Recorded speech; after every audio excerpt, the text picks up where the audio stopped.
নমস্কার, মেদিনীপুর ডায়েরি আর একটি নতুন ভিডিওতে সবাইকে স্বাগত জানাই। আজকে ভিডিওটা বাড়ি থেকে শুরু করছি না। আজকে একটু এসছি আমাদের খালের বাড়ির পাশে, একদম খাল আছে, ওই খালের কাছে এসে ভিডিওটা শুরু করছি। কারণ আজকে আসার একটাই যে ওই মোচা কাটতে এসছি। এইখানটায় আমাদের আছে, গাছগুলো লাগানো আছে, এই যে কলা গাছ, এই জন্য মোচা হয়েছে, মোচা কাটতে এসেছি। তারপরে আপনাদের এই প্রাকৃতিক পরিবেশটা আজকে দেখাচ্ছি, কত সুন্দর লাগছে, সবুজে ভরা। গতকাল প্রচুর পরিমাণে বৃষ্টি হয়, ঝড় বাতাস হয়, তারপরেও এত সুন্দর ধান গাছগুলো দাঁড়িয়ে আছে, এত সুন্দর লাগছে। ধান বেরিয়ে গেছে, তারপরেও খুব দারুণ লাগছে দেখতে, এত সুন্দর লাগছে। কোনো কিছু হয়নি, এত বাতাস এত বৃষ্টি হওয়ার পরেও সুন্দরভাবে দাঁড়িয়ে আছে। ধানের শীষগুলো দেখে মনে এক শান্তি অনুভূতি হয়, এত সুন্দর লাগছে। এখন সবেমাত্র কচি কচি একদম নরম সবুজ, এখন সবুজ হয়ে ধান বেরোচ্ছে, এত সুন্দর লাগছে। দুদিকে একদম সবুজে ভরা, তারপরে আবার সোনালিতে ভরা একদম হয়ে যাবে কিছু মাস পরে। কিছু মাসও নয়, ওই 1 মাস মতন পরে। না, 1 মাসও সময় লাগবে না, কারণ এতটা ধান বেরিয়ে গেছে, আর বেশি সময় লাগবে না। খুব সুন্দর লাগছে দেখতে। এইখানটা এত সুন্দর লাগছে, প্রচুর পরিমাণে ধান হয়েছে, একদম ভরা, একদম চারদিকে। এই জমিনটাতে, সব জমিনেতেই ভালো হয়েছে, এটা মনে হয় আরো একটু বেশি হয়েছে, মনে হয় কার জমিন জানি না, তো বেশ ভালো ধান হয়েছে। এত সুন্দর লাগছে চারিদিকটা দেখতে, এদিকে সবুজ, তার উপরে আবার রৌদ্র উজ্জ্বল একদম পড়েছে, আরো বেশি ফুটে উঠেছে, বেশি ভালো লাগছে দেখতে। আসলে গ্রাম বাংলার সৌন্দর্যই হচ্ছে সবুজায়ন। হ্যাঁ, যেখানে গ্রামের মানুষ পরিশ্রম করে ফসল ফলায়, আর সেই সোনার ফসল, যেটাকে ধানকে আমরা কি বলি জানো? সোনা। সোনা, হ্যাঁ, সোনার ফসল। আর সেই সোনা বাড়িতে আসে। হ্যাঁ। আর কিছুদিনের অপেক্ষা চাষিরা অনেক ঘাম ঝরিয়ে এই ফসল ফলিয়েছে। আর ওয়েদারটা এবছর এতটাই বাজে যাচ্ছে, যদি এই ধান গাছগুলো যে দাঁড়িয়ে আছে কোনো কারণে যদি বাতাস হয়, তাহলে ওই ধান গাছ সব একদম পড়ে যাবে, আর পড়ে যাওয়া আর ধানের ফলন অতটা ভালো হবে না। এই নিয়ে চাষিরা সবসময় চিন্তিত থাকে। হ্যাঁ, আর ওইদিকে এখন খালের জল। আচ্ছা, এই গাছটাকে কি বলে বলো তো? আকাশপানি, বাট এটার আরো একটা নাম আছে, সোনাঝুরি গাছ। আমি জানি না কেন বলো তো? এর যে ফুলগুলো হয়, হলুদ রঙের ফুল হয়ে ঝরে ঝরে পড়ে না, এটা ফিস সোনার মতো ঝরা ঝরা লাগে, তাই এর নাম সোনাঝুরি। বীরভূমের দিকে বা সুন্দরবনের দিকে দাদারা বলে দেখবে যে সোনাঝুরি গাছ, বুঝতে পারলে তো? আমরা তো এটা এই নামে চিনি না, আকাশমণি বলেই জানি আমরা। এই হচ্ছে সেই ব্রিজ, আর আপনাদের খালটা দেখাবো। এখন খালে জল ভাটা পড়ে গেছে, আবার জোয়ার আসার টাইম হয়ে যাবে, দেরি হবে একটু, 1-1:30 মতন বেজে যাবে। আর এটা একদম বঙ্গোপসাগরে গিয়ে মিশেছে, খুব সুন্দর। এই যে যার মাছ বাসা দেওয়া আছে, আর আমাদের ওই বাসাটা হলো সেইটা, কত সুন্দর। সবাই যে যার বাসা দেওয়া আছে, এগুলো জোয়ারের টাইমে মনে হয় করে না, ওই জাল ফেলায় মনে হয় না, এগুলা 1 মাস 2 মাস অন্তর করে ঘেরা হয়, যে মাছ ধরা হয়। আচ্ছা, এর ভেতরে মাছ ঢুকে আছে? হ্যাঁ, এই কঞ্চি বা এই যে ডালা পড়ে আছে না, হ্যাঁ, তার ভেতরেই মাছ থাকে। আচ্ছা, প্রত্যেক সবার আলাদা আলাদা আছে, কত সুন্দর করে। এদিকে চারদিকে বিশাল খাল, এখন ভাটা পড়ে গেছে বলে এতটা মনে হচ্ছে না, কিন্তু বিশাল একদম। আর অ্যাকচুয়ালি এটা জোয়ার ভাটি খাল, জোয়ারও হয় আর ভাটাও হয়, বললাম তো। আর এই খালকে কেন্দ্র করেই আমাদের অনেকটা জীবিকা চলে। যেরকম খাল থেকে অনেকে মাছ ধরে ঘরে খাওয়ার জন্য, অনেকে ধরে বিক্রি করে। আবার এই যে খালের চাতাতে, এই যে উপরগুলোতে যেগুলোতে জল আসে আর নেমে যায়, সেগুলোতে ঘাস হয়। এই ঘাসগুলো বিশেষ করে আমাদের ঘরে বা যাদের ঘরে গবাদি পশু আছে, গরু আছে, ছাগল আছে, তারা কিন্তু খুব যত্ন সহকারে খায়। আর এই যে ঘাসটা, এই ঘাসগুলো নাকি খেলে গরু নাকি দুধও বেশি পরিমাণে দেয়, সবাই বলে। বলতে বলতে অনেকটাই বেলা হয়ে গেল, আর গিয়ে রান্না বান্না করতে হবে। আর গতকালের যে হেঁচড়টা ছিল কিছু অংশটা রাখা হয়েছে, তাকে রান্না করতে হবে। আর ওই মোচাটা যে কাটতে এসেছিলাম ওই মোচাটা কালকে রান্না হবে। এই জন্য মোচাটা কাটার পরে নিয়ে যাব বাড়িতে, রান্না বান্নাও হবে। অনেকটা বেলাও হয়ে গেল, তো যাই।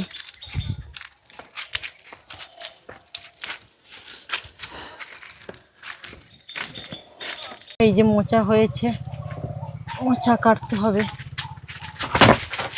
বাবা, এ তো আমার উপরে পড়ে যাচ্ছে। এইটা তো আমাদের মনে হয়। না, আমি তো ঠিক জানি না। এদিকে অনেকগুলোই কলা গাছ আছে, আর কার বাড়িতে কেমন আমি ঠিক জানি না। তোমাকে হ্যাঁ, এখানে জিজ্ঞাসা- এটাই হবে, কারণ মা তো কারণ বলছিল যে আর তো দেখতে পাচ্ছি না, সেদিকে একটা ওইখানেই তো আছে। কঞ্জা গাছ আছে, কঞ্জা গাছের পাশেই তো বলছিল মা। হ্যাঁ, তাহলে ওটাই। মোচাটা কাঁঠালি শাড়িতে লাগবে, শাড়িতে আঠা লাগবে। দাঁড়াও দাঁড়াও, আস্তে আস্তে, সেটা লেগে যাচ্ছে না। না এদিকে ঘোরাতে হচ্ছে না। হ্যাঁ, অনেকটাই বড় কিন্তু এই মোচাটা আর অনেক দিনের কাঁঠালি পরে কলার মোচা খাওয়া হবে। একদম। হ্যাঁ, আর একটু সামনের দিকে ধরো, নাহলে নিতে পারবে না। ওটা ঝুড়ির মধ্যে রাখবো। ঝুড়িতে আঠা পড়লে না সে ইয়ে হয়ে যাবে, তুমি হাতটা ঝুলিয়ে ঝুলিয়ে নিয়ে যাও। আচ্ছা, আমি তো হেঁটে যাবো, চলো। হ্যাঁ চলো, এই কলার আঠা যেখানে পড়বেই কষ হয়ে যাবে। হ্যাঁ হ্যাঁ, চলো। চলো চলো, ওই গাও আস্তে আস্তে। হ্যাঁ, জিজ্ঞাসা করো এইটা নাকি। না তো, হ্যাঁ, সে কঞ্জা গাছটা তারপরে পশ্চিম দিকে একটু। কোথা থেকে নিয়েছিলে সাকি? এইখান থেকে তো। হ্যাঁ, তাই না? না তো, আমরা একটু সেই ব্রিজের কাছে গেছিলাম। মোট কলা আর হয়েছে। রাস্তায় পড়ে গিয়ে ফেটে গেছে এইটা, একটু। এইটা। হ্যাঁ, আমার গরুটা হিজি করে দিচ্ছে গো। না, ভাটা চলছে এখনো। এই ছোট ছোট লাঠা মাছগুলোকে ধরতে গিয়ে তার পাঁকের মধ্যে ছিল শিঙি মাছটা, এরকম সেটাকে ধরতে গিয়ে আমার হাতে মেরে দিয়ে একদম মানে সে তো সেরকম জিনিস, এই ছোটগুলোই সব থেকে খতরনাক। খেতে না। হ্যাঁ, ছোট ছোট দেখো দেখো। তারপর লেউল খেয়েছে মাছ, এখানে হ্যাঁ, লেউল খেয়ে গেছে মাছ কালকে কোথায়? সেই পুকুরে হ্যাঁ হ্যাঁ, বাহ, লেউল খেয়ে গেছে। বললো তোর হরিদার কাছে বলছে লেউল খেয়ে গেছে। বাহ।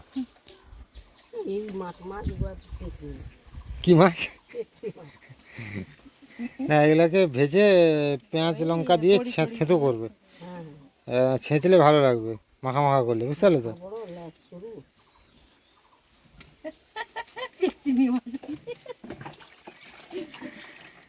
যে গতকালকে হেঁচড়টা ছিল আর মা কেটে দিয়েছে, আমি তো চলে গেছিলাম এটা মোছাটা আনতে। মা কেটে দিয়েছে ওটা। আর উচ্ছেগুলো ওই বাবা নিয়ে এসেছিলো বাজার থেকে, সব পেকে যাচ্ছে। ভাবলাম যে আজকে একটু ভাজা করে দিই উচ্ছে। আর ও তো আলু খাবে না, এই জন্য ঝোলে একটু আলু পড়বে আমাদের জন্য, ওর শুধু এমনি হেঁচড় উচ্ছা ভাজা হবে। আর মা যেই জ্যান্ত মাছগুলো, লেঠা মাছগুলো করছে, সেগুলো কিছু একটা মাখানো হয়ে যাবে আর কি, আর কিছু হবে না আজকে। লঙ্কাগুলো আমাদের কাছে ফ্রিজ নেই বা কোনো কিছু নেই, যার ফলে লঙ্কাগুলো যে বাজার থেকে আনা হয়, এইরকম কাঁচা লঙ্কাগুলো এরকম নষ্ট হয়ে যাচ্ছে। ওইগুলোকে বেটে ও ভাজাতে দিয়ে দিতে হবে। হ্যাঁ হ্যাঁ, কি করবে, আর কিছু করার নেই। সেখানটায় যে ছিলাম হরিয়ানাতে, এই যে দিদি পাঠিয়েছিল লঙ্কা, বলো তো সব নষ্ট হয়ে গেল। কত আর খাবো আমরা সেই লঙ্কা পেঁয়াজ। হ্যাঁ, পেঁয়াজ ঠিক ছিল।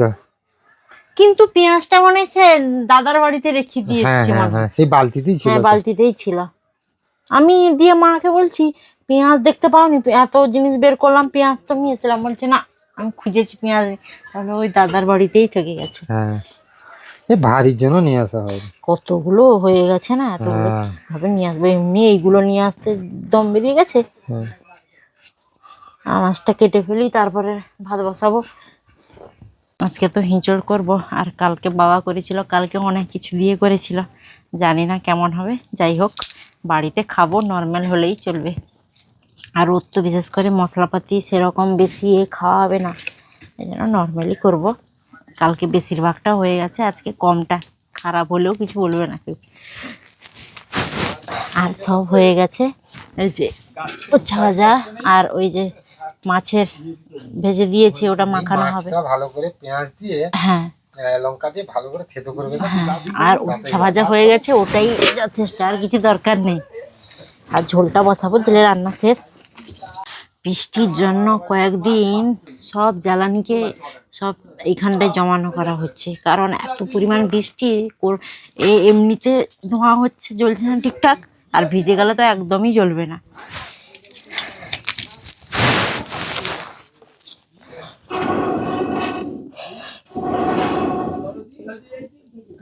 ধরে গেলে ওই ঘষিগুলো একটু শুকনো আছে, ওইগুলোই জ্বলে ভালো করে, এবার ধরে গেলে জ্বলবে সুন্দর।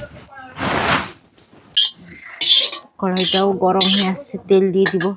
আর আজকে সর্ষে তেলে রান্না করব ভেবেছি, জানি না কি হবে, কোনোদিন আমি হেঁচুর তরকারি রান্না করিনি।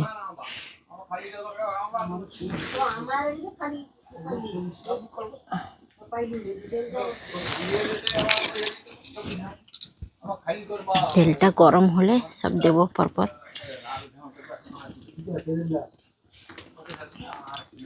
সবাই বলছিল না যে সজনে ডাঁটা আমার হাতে রান্না দেখবে, একজনের বাড়ি থেকে বাবা নিয়ে এসছে, দিয়েছে অনেক, এত মোটা সজনে ডাঁটা দেখাচ্ছে। আমার হাতে মনে হয় গোছা ধরবে না, এর ধরে উঠে এসছে একদম, এই এত। কালকে সব রান্না করবো আমি ভালো করে। হ্যাঁ হ্যাঁ হ্যাঁ, ওকে একটু লঙ্কা গুঁড়ো পেঁয়াজ বাটা দিয়ে ভাজতে হবে খালি।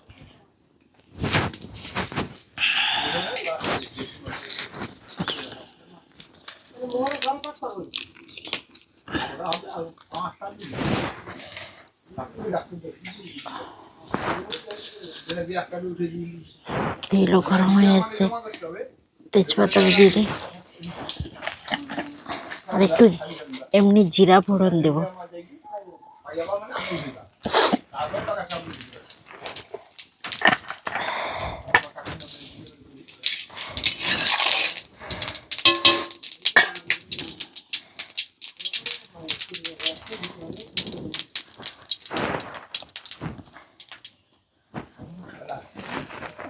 পেঁয়াজটা দিয়ে দিই, কুচনো পেঁয়াজ, কারণ আজকে বাটি নিয়ে এই পেঁয়াজটাকে ভালো হবে এইরকম দিলে, কারণ এটা তো পুরো মাংসের মতন হয়, এই জন্য ভাবলাম পেঁয়াজটা এমনি কোচানো পেঁয়াজটাই দিয়ে দেবো।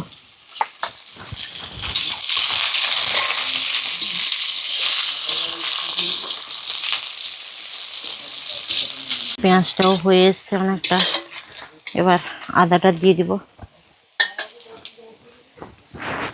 পেঁয়াজগুলো এত সুন্দর, বেশিক্ষণ তেলে নাড়তে হয়নি, সুন্দর হয়ে যাচ্ছে, ভালো পেঁয়াজ।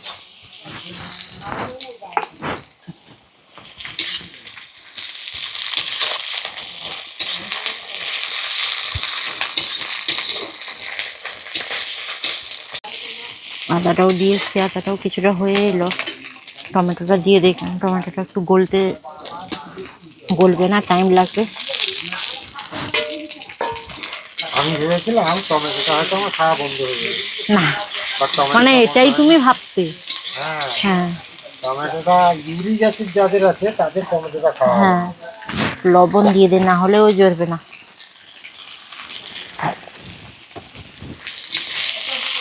মানে যেটা তুমি ভেবেছিলে সেটা বন্ধ করেনি, অন্যগুলো বন্ধ করে দিয়েছে।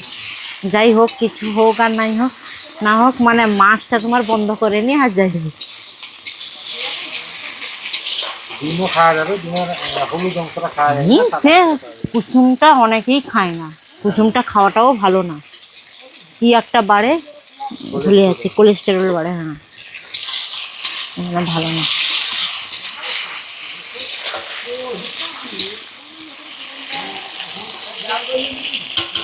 হয়ে এসছে টমেটোটা, হলুদ আর লঙ্কা গুঁড়োটা দিয়ে দেবো, হলুদটা দিয়ে দিই, পরিমাণ মতন হলুদ দিয়ে দিই। এরপরে একটু হলুদ বেশি দিলে ভালো। না, হলুদটা সেদ্ধর সময়ও আছে সেটা না। বলছি না, বলছি যে হ্যাঁ এরপরে হ্যাঁ একটু হ্যাঁ, হলুদ বেশি দিলে এমনিতেই ভালো। লঙ্কা গুঁড়োটা দিয়ে দিই। মশলা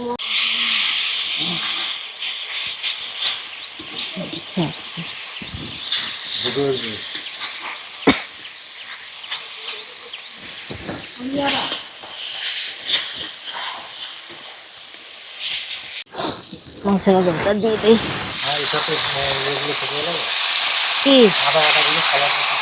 তেল আসছে আমার ফোন করে দেখে ও করলেও সঞ্জীব করবে না, এটা শিউলি কোম্পানি।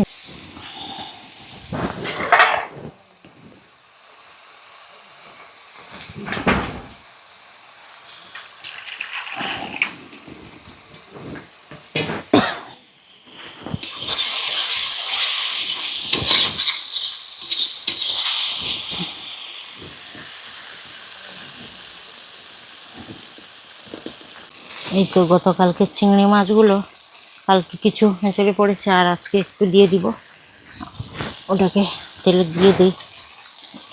ওর মধ্যে মশলার মধ্যে দিলে লাল লাল চিংড়ি দেখতে পাওয়া যায়নি, মশলার রঙের সঙ্গে মিলিয়ে গেছে। ঠিক আছে একদম।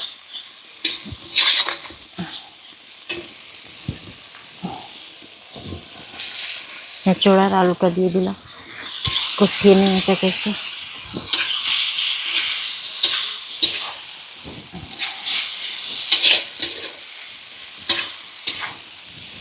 এই সময় হেঁচড় খেতে এত ভালো লাগে, আর আমার তো প্রচুর ফেভারিট, প্রচুর ভালো লাগে। একদম হেঁচড়টাও ভালো, দিদির বাড়ির যে হেঁচড়টা খুব সুন্দর নরম,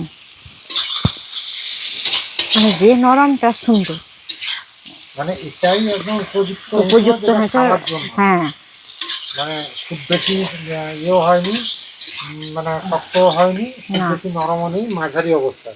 হ্যাঁ। এই ইঁচড়টা খেতে ভালো লাগে। ভালো লাগে বেশি। কষানো হয়ে গেছে, আর জলটা দিয়ে দিই। বেশিক্ষণ কষানো যাবে না, ওটা সিদ্ধ করে আবার তেলে ভাজা হয়েছে তো।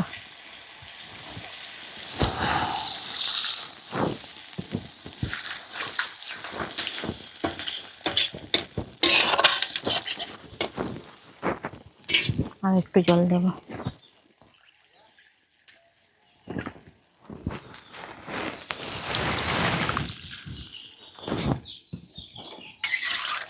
তরকারিটা হয়ে এলে একটু গরম মশলা লাস্টে দিয়ে নামিয়ে নেব। খুব সহজ পদ্ধতিতে এঁচড় চিংড়ি রান্না করা যায়। ও গোপাল দাদু, বড় বড় যেগুলো হয়েছে সেগুলো পেড়ে দেবে গো, নিচে পড়ে গেলে হবে না, নষ্ট হয়ে যাবে। বড় হয়েছে সবেদাগুলো।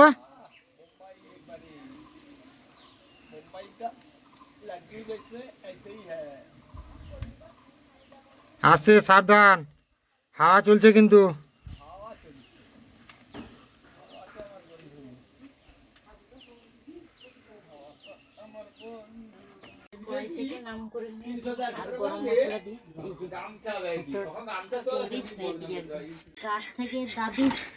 এই দাদু, এই বাবা, বড় বড় সফেদা, এগুলা কি বোম্বাই সফেদা? সফেদাগুলা সাইজ দেখো, শুধু বড় নয়, আরো বড় আছে। হ্যাঁ আস্তে করে রাখবে, সফেদা ঠোকাঠুকি লাগলেই না। আরো বড় আছে। হ্যাঁ, এত পরিমাণ আর তো কাছে আছে নিচে, অনেক আছে, অনেক। দারুণ সফেদা, প্রচুর মিষ্টিও। সামনে কিন্তু যখন নীলের বার আসছে। তখন কিন্তু সেগুলো সবে ছোট হয়েছিল, কি এখন এগুলো অনেক বড় হয়ে গেছে। এত বড় হয় সফেদাগুলা, এই সফেদাগুলা সফেদা দু রকম, একটা ছোট ছোট হয়। জামাই এসছে ঘরে, গামছা দিয়ে বরণ করা হচ্ছে যে জামাইকে। আচ্ছা, পয়লা যায়নি আমার শ্বশুর ঘরে, দেখো আবার মেয়ে বিয়ে দিয়ে দিয়েছে, আবার ইয়ে করছে, জামাই বানিয়ে নিয়েছি। এরকম কিরকম জামাই, জামাইকে খাটাচ্ছে। আবার গাছ কেটে দাও, সফেদা পেড়ে দাও, কুঁদরি তুলে নিয়ে এলাম, দেখো কাণ্ড। আর পান দিয়ে ভোলানো, দুপুরবেলা জামাই ঘর যাও। কে বলছে ঘর যাও? রান্না বান্না হয়ে গেছে, ঘর যাও কেন? নাচবো বলে দিয়েছে খাওয়ার জন্য, কিন্তু আমার ঘরে যে খাবার তৈরি হয়ে গেছে, কে খাবে? না, তাহলে তুমি বলছো কেন দুবেলা ঘর যাও? বদনাম করছো কেন? আবার গাছের ডালটা কাটতে হবে, হ্যাঁ, সেটাই তো। দুটা কেবিল লাইন আছে, আমারটাও আছে বুঝলে দাদু। আর একটা লোকের আছে, একটু দেখে কাটবে। আর এটা হয়ে গেলে লাইনটা একটু সেই কারেন্ট খুঁটির উপরে একটু বেঁধে দিতে হবে, বাবা উপরে গিয়ে টেনে খেঁচে দেবে, বুঝতে পারলে তো দাদু? তাহলে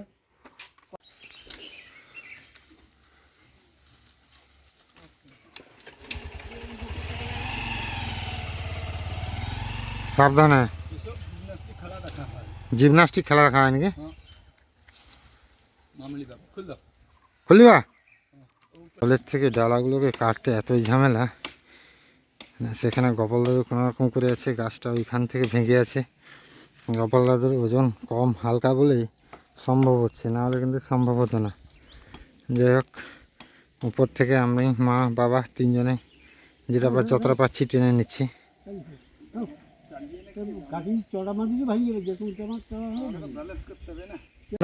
ডালা টালা কাটা শেষ। আর গোপাল দাদু আসছে, গিয়ে দেখো বা সিঁড়ি আমি গাছে উঠি ওরকম, সিঁড়ি করে চলে এলো। এই গাছগুলো সে গাছে আর একটু বাকি, সবার দম বেরিয়ে গেল পুরো। না কাটতে হবে, সেটা কেটে নিতে হবে।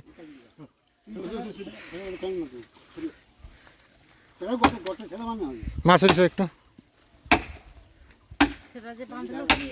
সেটা কাটা হবে না, সে ডালাটা কাটতে হবে না। সাবধান।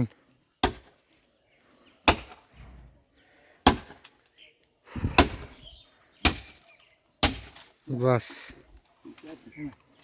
সাথে একটা নিয়ে চলে সেই দিকে। এটা নিয়ে যেতে পারবে না, এটা না,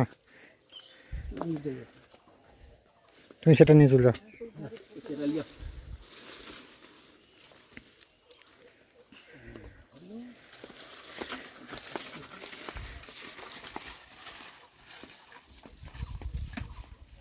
গোপাল দাদু পেড়ে দিয়েছিল সফেদা। ও গাইনে ফাটিয়ে যাবে আমার। হ্যাঁ, খেলে না তাহলে দাদু? উফ, বাবা স্নান করবে তো? করে না, খেতে হবে, খিদা পেয়েছে। হ্যাঁ, কি কটা দাদু? আচ্ছা, হ্যাঁ। করে উঠতে না উঠতে সৌমানদা চলে এসছে, আর কাঁথি যাবে, নিয়ে যাবে কিছু কাজের জন্য। সাবধানে, আসছি গো। সাবধানে যাবে। ছাতা নিয়েছো তো? হ্যাঁ, ও ছাতা নিয়ে আন তো, আমি বের করে সেখানে রেখে দিয়েছি। আমার ছাতাটা দাও, দাও, সেখানে আছে। ছাতা তো নিতে হবে, কারণ একটা মেঘ ছাতা উঠেছে নেই, না। একটা আবার তো মাথাটা তো বাঁচানো যাবে নাকি সৌমেন? হ্যাঁ, লেবু তো সময় ধরবে, লেবুটা যে সময় দরকার হয় সে সময় থাকে না। থাকে না লেবু। আর 15 দিন পরে লেবু লিয়া বইছি। কিন্তু এটাই নাই এবছর, আরে বাতাবি কম হইছে বছর। কমেছে। কথা না বলে সৌমেন, সাবধানে যাবে, এখানে 3:30 হয়ে গেছে, চলো। সাবধানে নিয়ে যাবে গো। তোমার চাপ নেই। না না, সাবধানে যাবে।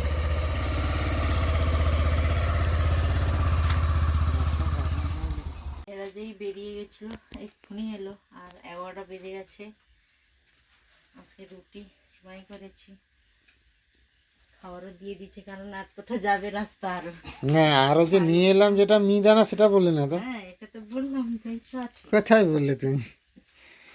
অনেকটা রাত হয়ে গেছে না। সৌমেন,